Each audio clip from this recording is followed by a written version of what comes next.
Bismillahirrahmanirrahim. Assalamualaikum warahmatullahi wabarakatuh. Alhamdulillah wassalatu wassalamu ala rasulillah. Kembali lagi di channel Ayah Cut. Semoga Allah senantiasa memberikan kesehatan, keselamatan, berkah ilmu, dan senantiasa istiqomah di jalan Allah. Amin amin ya rabbal alamin. Allahumma amin. Teman-teman, pada kesempatan kali ini saya akan membahas tentang dinasti Ayyubiyah dan terkait tentang sosok Salahuddin Al-Ayyubi. Nah, sebelum kita masuk pada pembahasan materi, jangan lupa subscribe, like, dan aktifkan tombol loncengnya untuk dapat terus mengikuti channel ini. Oke teman-teman, sebelum mulai belajar, mari baca doa terlebih dahulu. Bismillahirrahmanirrahim. Allahumma inni as'aluka rizqan thayyiban wa ilman nafi'an wa amalan mutaqabbalan. Semoga Allah senantiasa memberikan ilmu yang bermanfaat bagi kita semua. Amin amin ya rabbal alamin. Oke teman-teman, langsung saja. Nah, jadi kita akan mengenal sosok Salahuddin Al-Ayyubi. Nah, jadi nama lengkapnya adalah Yusuf bin Najmuddin Al-Ayyubi. Nah, ini Najmuddin ini adalah nama ayahnya dari Salahuddin Al-Ayyubi. Nah, jadi ini adalah nama aslinya ya. Jadi beliau mendapat gelar Salahuddin Al-Ayyubi, dan pada dasarnya nama aslinya adalah Yusuf bin Najmuddin Al-Ayyubi. Nah, beliau adalah seorang jenderal dan pejuang muslim dari Kurdi, dari Tikrit, itu daerah utara bagian Irak ya, yang untuk saat ini, dan mendirikan dinasti Ayyubiyah. Nah, ia lebih dikenal dengan nama julukannya, yaitu Salahuddin Ayyubi atau Saladin atau Salah ad-Din. Nah, ini adalah julukan kepada Yusuf bin Najmuddin Al-Ayyubi, atau biasa dikenal juga dengan Salahuddin Yusuf bin Najmuddin Al-Ayyubi, atau Salahuddin Yusuf bin Najmuddin Al-Ayyubi. Jadi seperti itu teman-teman. Ini adalah sosok Salahuddin Al-Ayyubi. Nah, jadi namanya banyak ya teman-teman. Jadi jangan nanti yang ditanya adalah Al-Ayyubi atau Saladin atau Salah ad-Din. Nah, ini adalah sosok yang sama. Oke teman-teman ya, jelas ya. Oke, kita lanjut. Kemudian kita lanjut pada dinasti Ayyubiyah. Nah, dinasti Ayyubiyah ini didirikan oleh Salahuddin Al-Ayyubi atau Salahuddin Al-Ayyubiyah. Nah, jadi di sini memiliki peran penting dalam peradaban Islam. Nah, dinasti ini sangat penting ya dalam peradaban Islam. Kemudian di sini terjadi perluasan dan penyebaran Islam terus dilakukan di wilayah Timur Tengah dan Asia Tenggara ya. Jadi banyak wilayah-wilayah yang menjadi kekuasaan dinasti Ayyubiyah. Dan perkembangan dinasti Ayyubiyah di bidang pendidikan, ilmu pengetahuan, ekonomi, kesehatan, dan arsitektur. Jadi banyak ya. Dan ini menjadi suatu kebijakan-kebijakan daripada dinasti Ayyubiyah. Nah, kemudian kita akan lihat kebijakan Salahuddin Al-Ayyubi dalam membangun pemerintahannya. Jadi pada masa pemerintahan Salahuddin Al-Ayyubi, ini pemerintahan yang pertama ya di dinasti Ayyubiyah. Jadi beliau membangun pemerintahannya. Nah, jadi ada beberapa aspek yang di kebijakan yang dilakukan oleh Salahuddin Al-Ayyubi. Yang pertama, menghancurkan mazhab Syiah. Nah, jadi pada saat itu di wilayah Mesir itu sangat banyak orang-orang yang melenceng ya, pemahamannya, agamanya itu tidak sesuai dengan ajaran yang ada. Nah, jadi banyak mazhab Syiah pada saat itu ya, belum hilang pada saat itu mazhab Syiah. Jadi itu menghancurkan ya, menghapuskan. Nah, ini adalah kebijakan dari Salahuddin Al-Ayyubi di Mesir. Kemudian mendirikan madrasah. Nah, jadi Salahuddin Al-Ayyubi ini mendirikan madrasah karena pada saat itu ya dinasti Ayyubiyah ini adanya setelah Fatimiyah. Yang pastinya ini ada mazhab Imam Syafi'i. Imam Syafi'i itu sudah meninggal, Imam Syafi'i baru munculnya mazhab ini. Al-Ayyubiyah. Jadi dibangunnya madrasah, jadi kan ada dua pemikiran Imam Asy-Syafi'i dan pemikiran Hanafi. Jadi ada madrasah yang pemikirannya Hanafiyah, itu ada satu madrasah dibuatnya khusus. Jadi siapa pengikut Imam Hanafiyah itu madrasahnya, dan siapa yang ikut Imam Asy-Syafi'i itu madrasahnya. Jadi seperti itu teman-teman, luar biasa ya bagaimana. Jadi biar tidak ada percekcokan atau biar tidak ada kesalahpahaman. Jadi sama intinya, namun dibangunnya madrasah biar lebih luas bagaimana orang-orang untuk memperluas keilmuannya ya tentang mazhab ya. Kemudian perekonomian.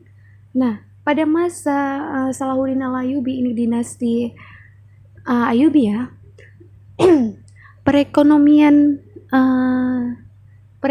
ini sangat terbilang maju ya, di mana yang sangat maju ini adalah pertanian dan perdagangan. Nah, jadi pertanian itu yang dihasilkan seperti buah-buahan, buah wijen, buah milek, kemudian buah apalagi persik. Nah, jadi itulah yang diperdagangkan. Jadi perekonomian dinasti Ayyubiyah yang dipimpin oleh dinasti Ayyubiyah itu luar biasa. Kemudian kesehatan. Nah, jadi kesehatan di sini dibangunnya rumah sakit. Dibangun rumah sakit untuk bagi masyarakat yang ada di wilayah tersebut. Nah, kemudian juga arsitektur. Nah, ini arsitektur ini merupakan bangunan-bangunan yang dibuat ini seperti melihat contoh dari kesultanan atau dinasti Fatimiyah dulu itu membangun benteng ya. Dan ada juga suatu masjid di Aleppo ya, itu menjadi sejarah. Nanti bisa dilihat lagi. Nah, jadi itu menjadi arsitektur ya. Nah, ini termasuk ke dalam kebijakan Salahuddin Al-Ayyubi. Kemudian keamanan. Keamanan ini membentuk militer untuk melindungi wilayahnya, baik itu wilayah di Mesir maupun bagian di Eropa ya, teman-teman. Jadi seperti itu. Jadi kebijakan Salahuddin Al-Ayyubi dalam pemerintahannya itu banyak. Mulai dari menghancurkan mazhab Syiah, kemudian mendirikan madrasah, perekonomian yang maju, kesehatannya itu diutamakan, kemudian arsitekturnya, kemudian keamanannya luar biasa, Masya Allah ya. Oke, kita lanjut. Nah, Salahuddin Al-Ayyubi ini adalah panglima besar Islam penakluk perang salib. Nah, jadi panglima besar umat Islam Salahuddin Al-Ayyubi atau dikenal dengan Sultan Saladin. Beliau dikenal luas tak kala ia dapat menaklukkan kerajaan Yerusalem yang ketika itu dipimpin oleh Guy de Lusignan, Raja Yerusalem. Nah, jadi pada saat ini ya, sebelum kejadian penaklukan kerajaan ini, jadi Sultan Salahuddin ini pernah mengalami sakit berat. Namun karena tekadnya ini untuk menaklukkan Yerusalem, pada saat diberi kesembuhan, alhamdulillah Allah memberikan kemudahan, yaitu bisa menaklukkan Yerusalem. Nah, jadi Salahuddin Al-Ayyubi ini juga menjadi khalifah di Mesir dan tokoh penting di perang salib. Nah, kemudian kita akan lihat kehidupannya. Kehidupan Salahuddin Al-Ayyubi ini sangat penuh dengan tantangan dan peperangan. Ya, jadi Sultan Salahuddin Al-Ayyubi ini, jadi beliau mulai dari kecil memang sudah terdidik dari sistem keagamaannya, kehidupannya, dan ayahnya ini yaitu Najmuddin Al-Ayyubi kemudian memang hidup dalam masa peperangan. Dan semua itu tujuannya ini untuk menunaikan tugasnya. Ini tugas sebagai panglima dan menjadi khalifah Mesir dan memadamkan pemberontakan dan menghadapi perang salib. Nah, jadi banyak juga pemberontakan ya pada masa itu dan tentunya perang salib juga. Ya teman-teman, jelas ya. Nah, jadi perang yang dilakukannya dalam rangka untuk mempertahankan dan membela agama. Nah, jadi perang yang tujuannya itu perang yang dilakukan dalam kehidupannya Salahuddin Al-Ayyubi itu tujuannya hanya satu, untuk mempertahankan dan membela agama. Nah, jadi selain itu Salahuddin Al-Ayyubi juga seorang yang memiliki toleransi. Nah, ini teman-teman ya, ini yang sering ditanyakan ini dalam kehidupan kita sehari-hari, ini penerapan atau perilaku yang harus kita terapkan itu adalah toleransi. Toleransinya seperti apa? Toleransi yang diterapkan oleh Salahuddin Al-Ayyubi itu. Jadi apa saja? Nah, ini kita akan lihat ini toleransi yang tinggi ya terhadap umat lain. Nah, jadi yang pertama ini ketika beliau menguasai Iskandaria, beliau tetap mengunjungi orang-orang Kristen. Nah, jadi beliau tidak membedakan ya, walaupun beliau sudah mengalahkan mereka, namun beliau tidak tidak langsung tidak memusuhi mereka, bahkan tidak membunuh mereka. Jadi beliau tetap menghargai mereka, orang-orang Kristen. Nah, bahkan beliau mengunjungi orang-orang Kristen tersebut. Jadi bagaimana nilai toleransinya gitu. Dan ini juga bisa kita terapkan dalam kehidupan kita sehari-hari ya gitu. Jadi mungkin itu yang dikaitkan gitu teman-teman. Kemudian ketika perdamaian tercapai dengan tentara salib. Nah, jadi ketika terjadinya perdamaian ini ada perjanjian ya yang dibuat oleh Salahuddin Al-Ayyubi. Ya, kemudian beliau mengizinkan orang-orang Kristen untuk berziarah ke Baitul Maqdis. Nah, jadi kalau misalnya kesultanan lain seperti dinasti-dinasti lain itu mungkin tidak ada seperti sifat toleransi yang tinggi seperti beliau Salahuddin Al-Ayyubi.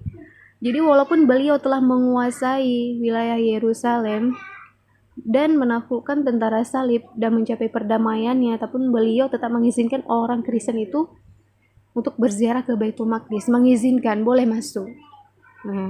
Boleh masuk.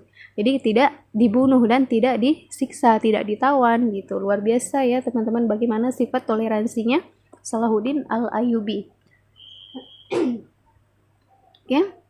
Kemudian kita akan lihat penguasa-penguasa dinasti Ayyubiyah.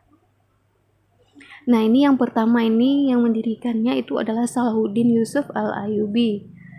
Nah, itu pada tahun 1171 Masehi sampai dengan 1193 Masehi. Ini masa kepemimpinannya ya, teman-teman. Kemudian yang kedua diteruskan oleh Malik Al-Aziz Imaduddin. Itu pada tahun 1193 sampai 1998. Hanya 5 tahun saja ya. Kemudian Malik Al-Mansur Nasiruddin. Nah, jadi ini beliau memimpin dari tahun 1198 sampai 1200. Ini hanya 2 tahun saja. Kemudian Malik Al-Adil Saifuddin. Nah, ini Malik Al-Adil Saifuddin ini pemerintahan yang pertama. Jadi ini beliau pernah memerintah 2 kali ya di dinasti Ayyubiyah. Itu dari tahun 1200 sampai dengan 1218, itu ada 18 tahun ya teman-teman. Kemudian Malik Al-Kamil Muhammad itu memerintah dari tahun 1218 sampai 1238. Ini ada kurang lebih 10 tahun ya teman-teman. 20 tahun ya, 20 tahun memerintah. Kemudian Malik Al-Adil Saifuddin ini di pemerintahannya yang kedua ini hanya memerintah selama 2 tahun saja, yaitu dari tahun 1238 sampai 1240. Kemudian Malik As-Saleh Najmuddin. Nah, Malik As-Saleh Najmuddin ini memerintah dari tahun 1240 sampai 1249. Nah, jadi dari masa inilah terjadi runtuhnya ya. Ini dari kemarin ini nggak terlalu lagi dijelaskan ya. Jadi mulai keruntuhannya ini, lemahnya dinasti ini pada saat Malik As-Saleh Najmuddin ini.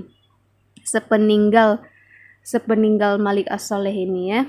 Kemudian dilanjutkan oleh Malik Al-Muazzan Turansyah, ini pun tidak terlalu, hanya setahun saja. Kemudian Malik Al-Ashraf Muzaffaruddin. Nah, ini pun kita nggak tahu seperti apa jelasnya ya. Yang pasti mulai runtuhnya itu, melemahnya dinasti itu dimulai dari Malik As-Saleh Najmuddin sepeninggalnya. Jadi setelah meninggal beliau itu mulailah nggak pas lagi dinasti tersebut.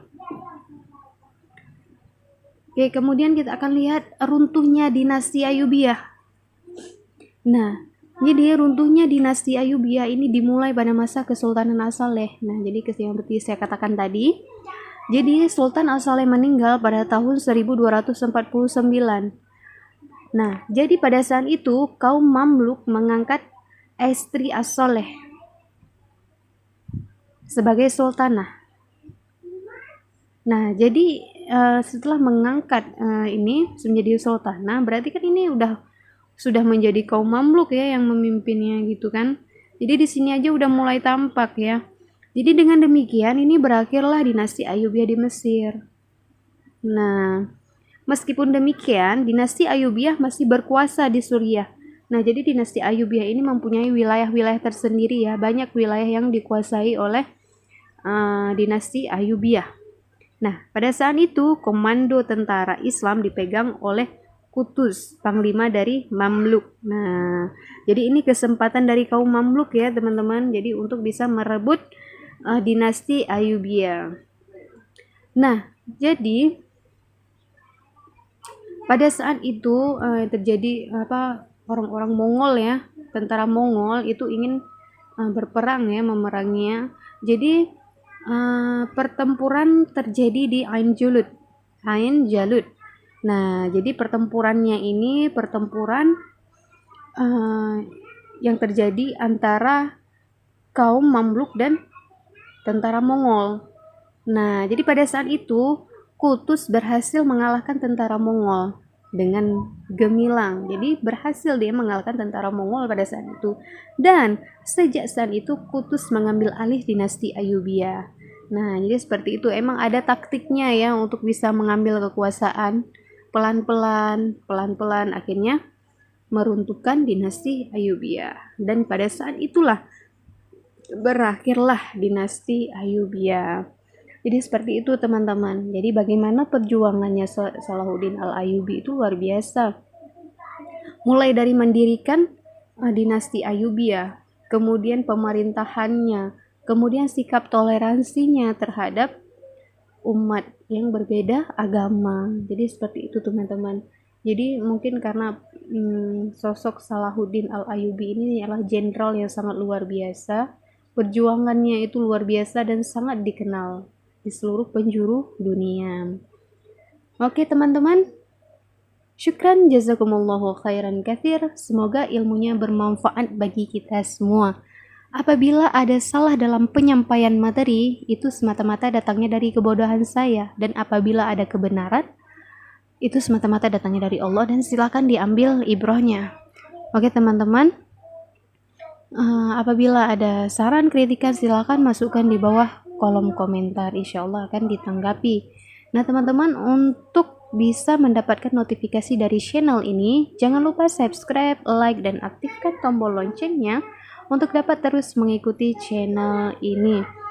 Oke teman-teman, jadi akan ada video-video selanjutnya terkait tentang FR yang muncul ya dari ujian-ujian yang sudah ikut tes. Insya Allah kita akan membuat materinya. Oke teman-teman, sampai di sini dulu pembahasan kita. Saya akhiri wabillahi taufiq wal hidayah. Wassalamualaikum warahmatullahi wabarakatuh.